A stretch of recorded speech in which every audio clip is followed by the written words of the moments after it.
Mohon penjelasannya, bagaimana menyikapi ucapan saudara ipar yang menganggap adiknya orang baik saat masa kecilnya, tetapi mendapatkan pasangan yang saat ini sedang dianugerahi sakit. Kalau dirasakan sangat menyakitkan hati. Pertanyaan, bagaimana menyikapinya? Inti pertanyaannya, adiknya baik kok dapat orang yang sakit berat. Terima kasih atas pencerahannya. Kalau dirasakan dengan hati sangat menyakitkan, bagaimana solusinya? Ya jangan dirasakan, gampang kok. Nek tak rasake kok ngelarani, ya wis ora usah dirasake. Ya ta? Sauni-unine. Apapun sing dionekke ndak usah dirasakan dengan hati. Lah tapi saya dengar, ya alhamdulillah masih dengar, berarti pendengaran masih baik. Kalau sampai dionek-onekke seperti tadi, dilok-lokke jenengan tidak dengar, lah itu patut tanda tanya ke THT ya. Jangan-jangan ada sing suloyo dengan pendengarannya. Maka tidak perlu mau difitnah, mau dilokke, wis mau dikatakan apapun toh. Khudil afwa. Maafkan. Ya. Wa'mur bil urfi. Nasihati dengan kebaikan. Nek jek ngeyel, wa'arid anil jahilin. Sudah wis ora usah digagas.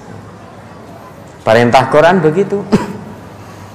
Ya, maafkan dulu, kemudian nasihati. Apakah istri saya sakit itu? Ini yang tanya perempuan atau laki-laki? Ya. Kalau yang tanya perempuan, apakah suami saya sakit ini karena kemauan saya dan kemauan suami saya? Tentu tidak. Manusia itu hanya ada dua. Manusia itu sifatnya di dunia ini hanya ada dua. Kalau tidak sehat ya sakit, kalau tidak hidup ya mati. Makanya ojo kemaki, ojo kemayu.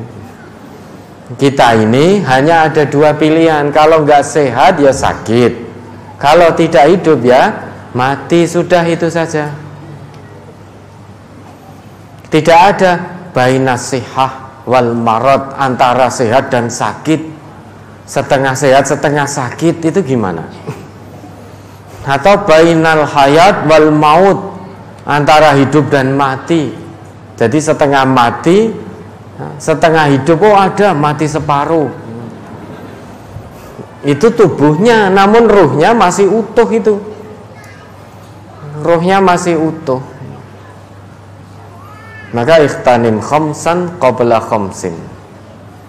Salah duanya, salah dua dapat 8. Salah duanya, wasihhataka qabla saqamika. Sehatmu sebelum datang masa sakitmu. Gunakan dengan baik, ketaatan penuh kepada Allah. Karena nanti kalau kita diuji sakit, mau sholat saja sulit. Untuk melakukan gerakan sholat sebagaimana yang Nabi contohkan itu sulit. Mau rukuk wes dayek-dayek lututnya. Ya dah, duduk di antara dua sujud sudah tidak mampu karena lututnya juga. Apakah tidak boleh? Boleh. Lutut sakit itu kita sholat dengan duduk pun boleh. Maka gunakan waktu sehat sebelum sakit. Wa hayataka qabla mautika. Gunakan dengan baik hidupmu sebelum datang matimu. Dari sini manusia itu kalau tidak sehat ya sakit, kalau tidak hidup ya mati. Memaafkan itu ciri hamba Allah yang bertakwa. Al-afina 'anin nas. Memaafkan. Kayaknya kan gampang toh diucapkan dengan bahasa Indonesia, menjadi orang pemaaf. Namun ternyata sulit dilakukan. Yang bisa hanya hamba Allah yang hatinya khusyuk. Kalau memaafkan itu mudah dilakukan, niscaya tidak menjadi sesuatu yang istimewa di hadapan Allah. Niscaya oleh Allah tidak disebutkan menjadi salah satu ciri orang yang bertakwa. Kalau memberi maaf itu mudah. Berapa banyak? Ya termasuk kita ini. Orang punya salah pada kita, bahkan sampai ke pati-pati kita bencinya. Kesalahan sudah berlalu bertahun-tahun, jek dieling-eling. Lah dhisik jenengan ngeten kapan dhisik lho 10 tahun yang lalu. Pun 10 tahun nih. Sudah 10 tahun. Masih mengungkit-ngungkit. Padahal dulu sudah minta maaf dan dimaafkan setidaknya setiap Idul Fitri itu loh. Taqabbalallahu minna wa minkum ngaturaken sugeng riyadi sedaya kalepatan nyuwun pangapunten ya padha-padha. Kan sudah selesai toh, paling enggak 1 tahun itu Idul Fitri, padahal sesama mukmin itu saling memaafkan itu setiap waktu, jangan nunggu setahun sekali. Atau bagi orang yang nunggu setahun sekali, setidaknya nek sekarang masih hidup, Idul Fitri itu sudah saling memaafkan. Kenapa masih diungkit-ungkit kesalahan-kesalahan yang lalu? Kita sibuk memikirkan kesalahan orang lain pada kita. Bisa jadi tanpa sadar kita melakukan kesalahan kepada orang lain berulang kali. Wong biar bagaimanapun kita juga manusia. Sedangkan al-insan mahallul khata' wan nisyan. Sumya insanan linisyanihi. Manusia itu tempat salah dan lupa. Dikatakan manusia sumya insanan linisyanihi karena dia sering lupa. Kita sibuk memikirkan kesalahan orang lain pada kita sehingga hati ini tersakiti. Namun kita tidak sibuk memikirkan berapa kali kita sudah nyalai orang lain. Mungkin dengan ucapan kita, mungkin dengan perbuatan kita. Maka kewajiban sesama mukmin saling memaafkan. Mudah memaafkan dan minta maaf, menjadi pemaaf. Ini sesuatu yang sangat-sangat spesial, istimewa di hadapan Allah. Orang yang mudah memaafkan, kata Allah, dapat setempel takwa. Ya. Orang yang sudah mendapatkan setempel takwa dari Allah, dapat surganya Allah. Masa diiming-imingi surga nggak mau? Ngijik ngundeli hawa nafsu. Aku pokoknya anyel loh.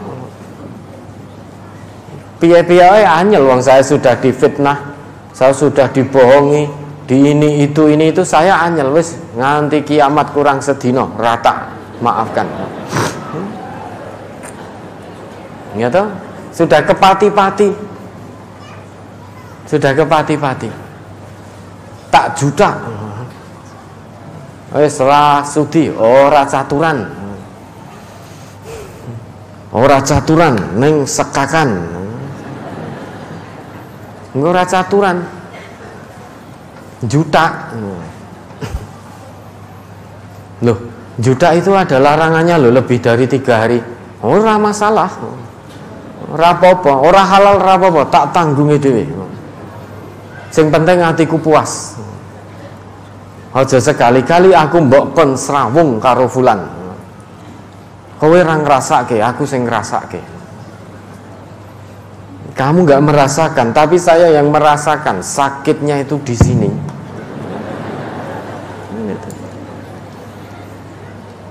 Sehingga dendam kesumat. Ngono ya jek ngaku iman.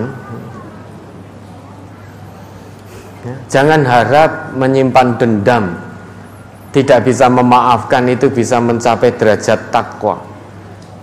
Karena Allah sudah tegaskan sekali.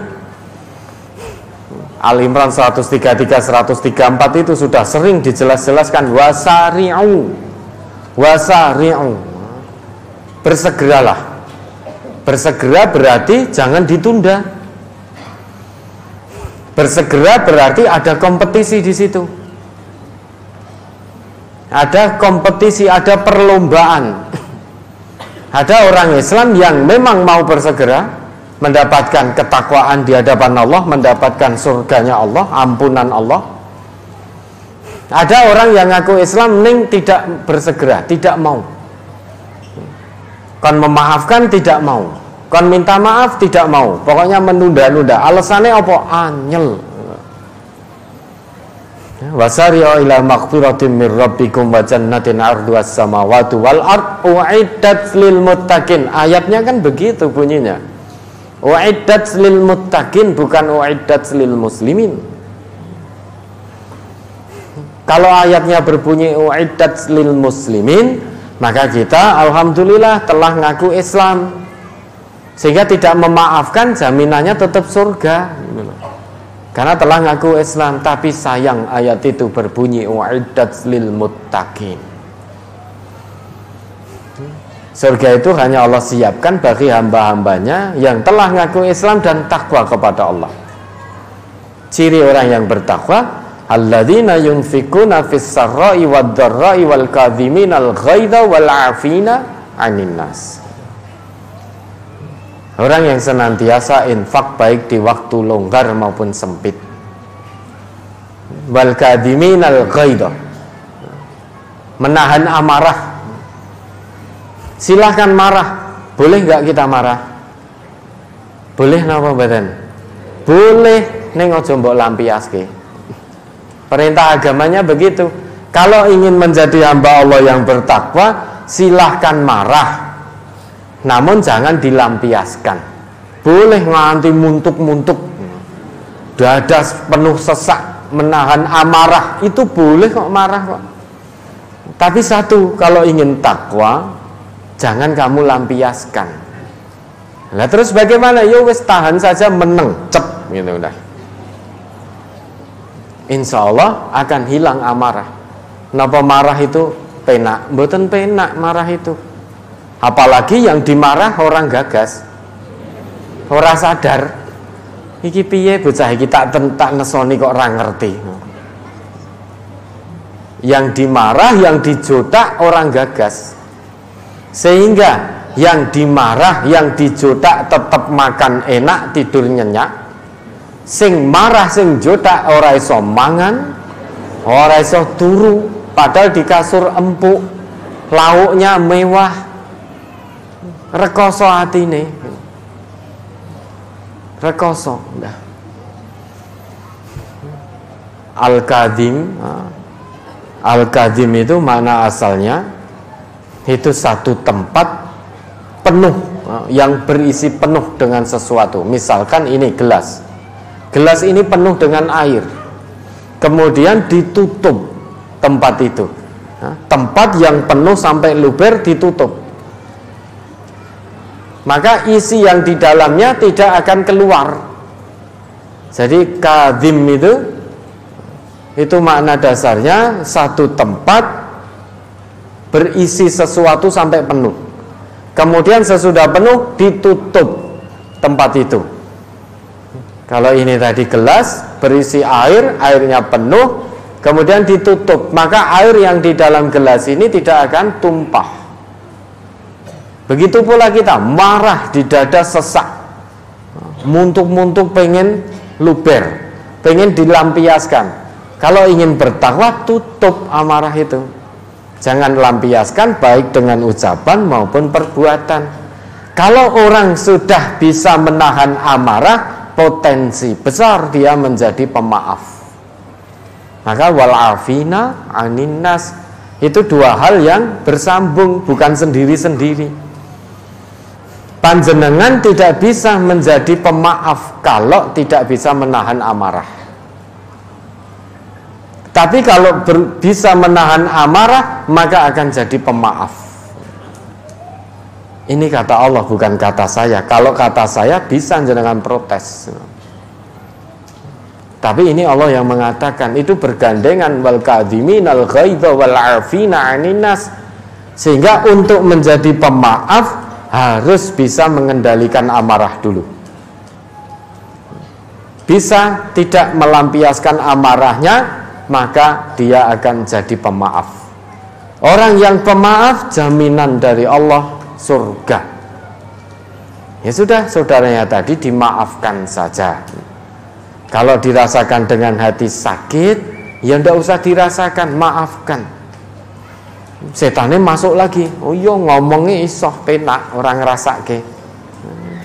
Memang kebenaran agama ini untuk kita sampaikan.